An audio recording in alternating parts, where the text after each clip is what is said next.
Afternoon, everyone. Let me get in the right place here. Tanya Milano Snell here, parent coach and embodiment coach. And I wanted to jump on today to talk about why ignoring your body's messages can lead to overwhelm. Um, it may sound like this is common sense, but we live in a world where we're constantly ignoring what our body's telling us. We become very disembodied. So, embodiment is about bringing in the awareness to the body of what the messages are saying, between our perception or our perceived um, experience and the actual experience. So, our body tells us a lot of stuff. And I support moms with big emotions to stay regulated and show up present with their kids. And part of it is listening to the sensations in the body. And it's been a big week for this. Got a lot going on this week, and my part of this book collaboration that I'm in, Becoming the Big Me, most of my chapter is about what it's like to listen to your emotions. And oftentimes it's your body that shows you the emotions first. So I was ignoring a lot of things for many, many years. And then my body screamed at me. And one of the other chapters in this book is by Nick Wingo. And he wrote a book called Building Grit. And he's a former firefighter who realized that he had PTSD from all of the different first responder. He'd been first responder for 17 years, I think he said. And it just took a real big toll on his body. And the things that, when I was in the place of overwhelm, where I had been ignoring a lot of things, a lot of the same things came up in his book chapter. And so I just want to go through some of them. Like, if you notice that you aren't sleeping well, that you're waking up at weird times, or you can't fall asleep, don't ignore it. It's because you need to make some sort of change in your life. You may even start having nightmares. Nick Wingo was having nightmares because of all the things he had seen. If you, like, I was a teacher, so there's just a lot that comes up in teaching, in any of these service fields, nursing, doctors.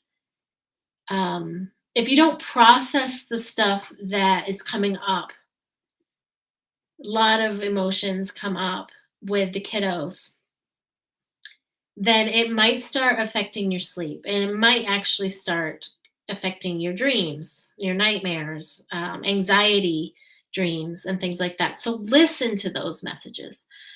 Another thing that happened with me was bursts of anger. And you don't have to have PTSD for these things to happen. This could just be acute stress, that's gone on for a long time, chronic stress. So bursts of anger, like just not knowing where it comes from, or extra irritability, really need to ask yourself what you can do for it. What kind of self-care can you get? Fatigue and hopelessness, signs that you just really need to get to the bottom of what your body needs. You're on edge, or you're forgetful. Those are two different things, but just an edginess. Like, you could just burst or break down at any time. Forgetfulness. Like, I was so stressed, I was forgetting. Like, I left my car running for like 2 hours because I just forgot that I had it running. Extreme forgetfulness. I had ignored too many things to get to this point. So we really need to ask what our body needs. What do I need in this moment to combat this overwhelm? For me, I just got off a coaching call where we go into embodiment. And in my coaching, I do this as well. And let me just put up my Facebook group if you haven't jumped in yet. Um, Simple activity, she asked me to close my eyes and what do I see and different body parts like my jaw tension, right? What do you see when you think of your jaw tension? And what does it tell you you need? Like this was my that tension in the back of your eyes came out for me today. I was getting a headache. It's completely gone now because I actually listened to it. I needed a coach to do it. But what it was saying is I just want you to lay down. Like I went and laid down and my coach, it takes a coaching session for me to just figure out that my body wants to lay down for a little bit. Um, I don't usually take naps. Put in the comments here if you like to take naps or if it's hard for you. Because I know people in my group who love to take naps, but it is really hard for me to do.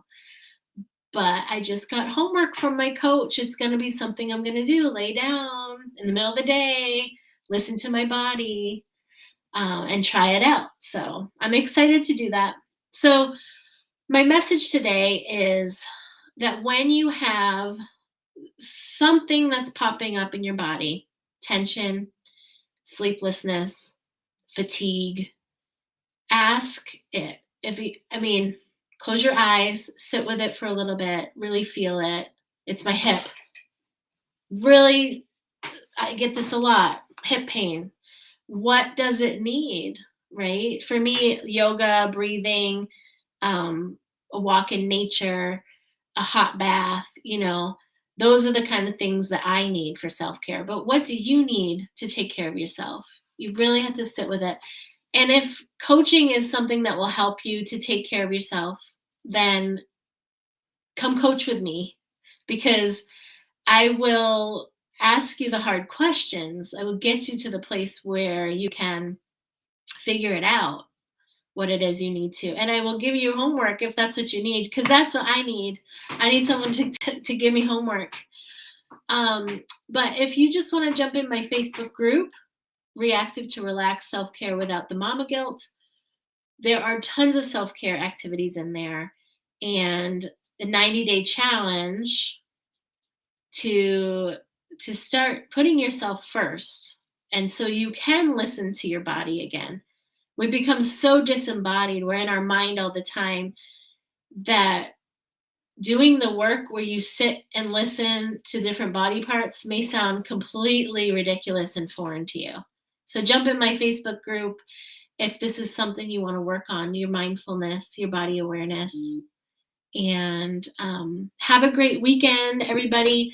I know it's Halloween here in the States, so there's going to be a lot of trick-or-treating and sugar and all that. So mamas, make sure that you spend some time for just yourself this weekend.